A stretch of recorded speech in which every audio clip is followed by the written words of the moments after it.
तो भाई आज सुबह नाश्ते के समय संस्कृत भाषा के बारे में बातचीत चल रही थी और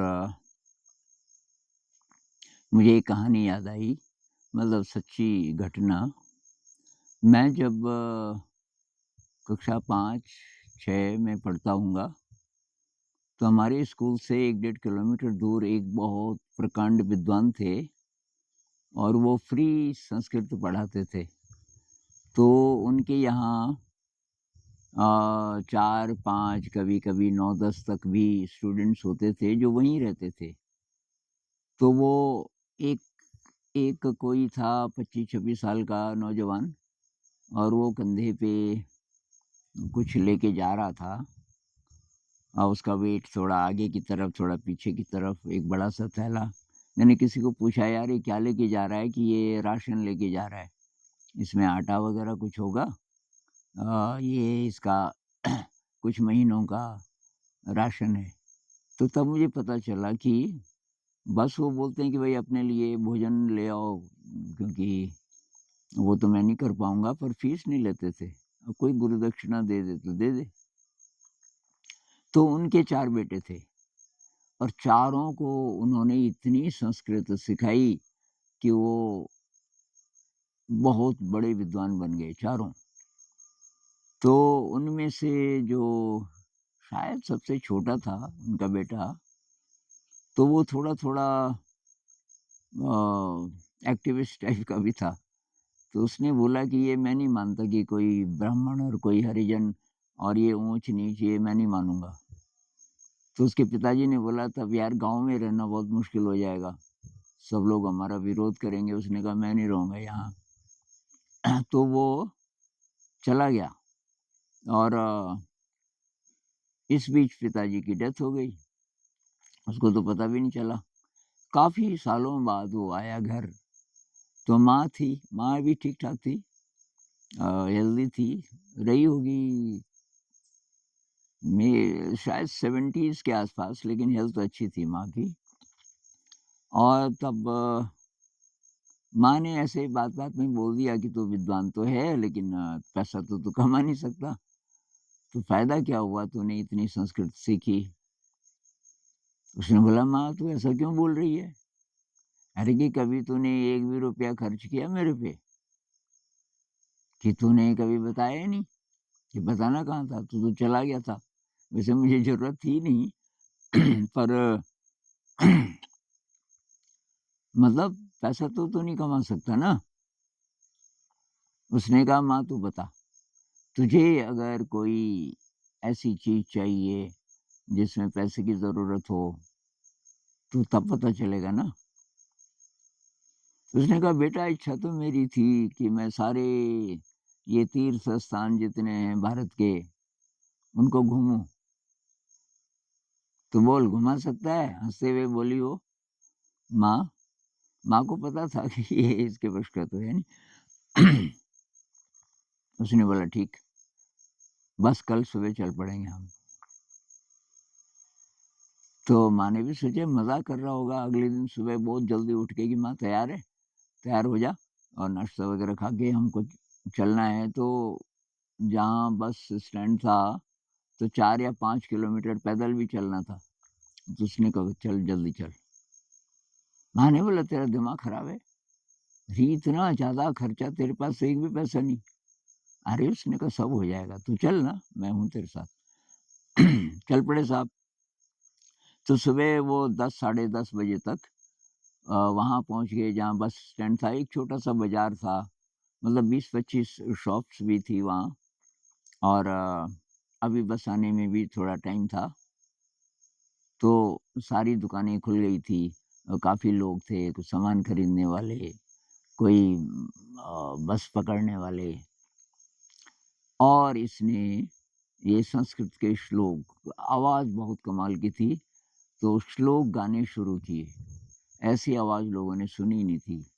मतलब वो बीच-बीच में पंडित लोग, व्यास लोग आते रहते थे, पर ऐसी आवाज़ किसी ने नहीं सुनी थी। और वहाँ धीरे-धीरे सारे दुकानदार और लोग, थोड़ी-सी भीड़ लग गई वहाँ। फिर वो अर्थ भी समझाए। तो करीब 10-15 मिनट तो उसने ये श्लोक गाए। उसके बाद कहने लगा कि यार हमारे देश की सबसे पुरानी और विश्व की शायद अ, सबसे ज़्यादा साइंटिफिक और ऐसी भाषा जिसमें सारे विश्व का शायद सर्वोत्तम ज्ञान है, वो ये भाषा है संस्कृत। लेकिन इसका अवमूल्यन हो गया क्योंकि अ, भी ध्यान नहीं दे रहे हैं।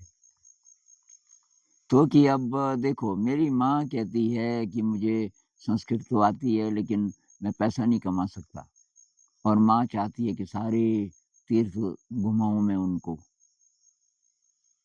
तो अगर आपको ये मेरा गायन पसंद आया संस्कृत में जो मैंने गाया, अभी और भी गाऊँगा, तो भाई आपके पास जो भी पैसे हैं अभी जेब में वो तो दे ही दो और जिनके गाँव नज़दीक है मैं इंतज़ार करूँगा 2-3 घंटा यहाँ अ, और कुछ घर से ले आओ, किसी के पास पैसे नहीं है तो कुछ। तो 3 घंटे के अंदर मतलब इतनी श्रद्धा उमड़ी लोगों की, कइयों ने अपने जेवर दे दिए कि इनको बेच कर के तब कैश ले लेना आप और कई कैश ही लाए और इतने पैसे हो गए उसके पास कि शायद तब रास्ते में ज़्यादा ज़रूरत नहीं पड़ी होगी। वैसे उसने माँ को बोला, "देख माँ हींग लगे न फटकड़ी बस, मैं तो कहीं भी ये गाने लग जाऊँगा। हमारे देश में संस्कृत तो सब जानते हैं, वो नॉर्थ इंडिया हो, साउथ इंडिया हो, संस्कृत की वैल्यू सब करेंगे। चाहे वो मेन स्ट्रीम से बहुत कम हो गया, चाहे पढ़ाई-लिखाई में भी ज़्यादा महत्व नहीं दिया जाता। आजकल ना ये आईएएस इत्यादि, वो लोग करते हैं वैल्यू क्या संस्कृत की। मतलब जितनी इम्पोर्टेंस आम स्कूलों में फिज़िक्स, केमिस्ट्री, मैथ को देते हैं, वो इम्पोर्टेंस संस्कृत को कहाँ देते हैं?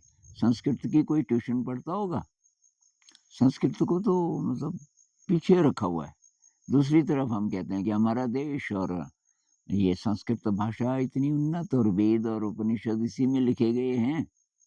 भई लिखे तो गए हैं, पढ़ेगा कौन? उस काबिल बनाओ ना स्टूडेंट्स को। तो वो तब होगा जब आप संस्कृत भाषा का सम्मान करोगे। तो ख़ैर और उसने घुमाया, अपनी माँ को सारे तीर्थ घुमाया, फिर वो पूरे तो मैंने एक ही बार देखा उस आदमी को, हमारे मैं तो शायद प्राइमरी स्कूल में था उस समय 5 में रहा होऊँगा या क्या पता 4 में, तो जो मिडल स्कूल है 6, 7, 8 का एक वाला, वहाँ के हेडमास्टर की विदाई हो रही थी। तो विदाई हो रही थी तो वहाँ बड़े-बड़े लोग आए हुए थे, वो हेडमास्टर भी कमाल के थे, तो ये भी आए हुए थे, ये संस्कृत के विद्वान। तो उनको बुलाया गया कि आप 2 शब्द बोलिए हेडमास्टर जी की विदाई में, तो उन्होंने कहा मैं संस्कृत में बोल सकता हूँ। तो जिस तरीके से मैं हिंदी में बोल रहा हूँ, कुछ सोचना नहीं पड़ता, सीधे भाषा निकलती है, ऐसे ही वो संस्कृत में बोल सकता था। उस दिन मुझे उनको देख के लगा यार कमाल है, संस्कृत भाषा उनके लिए ऐसा नहीं है कि ज़रा सोचना पड़ेगा कि अब आगे क्या होगा, धारा प्रवाह, धारा प्रवाह। तो ये मैं इसलिए बोल रहा हूँ कि मेरी भी इच्छा थी, जब तक मैं एमए में पहुँचा, तब थोड़ी-सी अकल आई और मुझे लगा कि बेस्ट है मैं संस्कृत का अध्ययन करूँ। लेकिन तो बीए में तो संस्कृत थी ही नहीं, संस्कृत तो 8वीं तक पढ़ी थी मैंने। तो सबने बोला मुझे नहीं था पता कि एमए तभी कर सकते हैं जब मैंने सुना था कि कुछ-कुछ यूनिवर्सिटीज़ में तो सीधे हो जाता है। शायद हमारे देश में तो नहीं होता होगा कि वो थोड़ा-सा टेस्ट लेंगे कि अगर ये कर सकता है कवर। तो वो तो मैं नहीं कर पाया, लेकिन मेरी इच्छा थी उस समय। तो अब ये आपके लिए, आपके बच्चों के लिए मैं ये बोल रहा हूँ कि अगर संस्कृत अच्छी आ जाए शौक के लिए, मार्क्स वगैरह के लिए नहीं, परीक्षा के लिए नहीं। परीक्षा वालों को तो मैं जानता हूँ, एमए संस्कृत हैं कोई-कोई और उनको पूछो कि भई अ, गंगा हिमालय से निकलती है संस्कृत में बता ही नहीं पाते। उसका तो क्या फ़ायदा? लेकिन संस्कृत तो सचमुच चली जाए अंदर, हमारे खून में चली जाए, तब है बात। तब हम शायद ये जो उपनिषद हैं, वेद हैं, इनमें क्या-क्या बोला गया है। अभी क्वांटम फिज़िक्स जो बोल रही है, पोस्ट क्वांटम फिज़िक्स, वो बातें हमारे उपनिषदों में भी हैं और बहुत अच्छी तरह समझाई गई हैं, पर हमको पता ही नहीं है। तो थोड़ा सोचना इस बारे में। नमस्कार।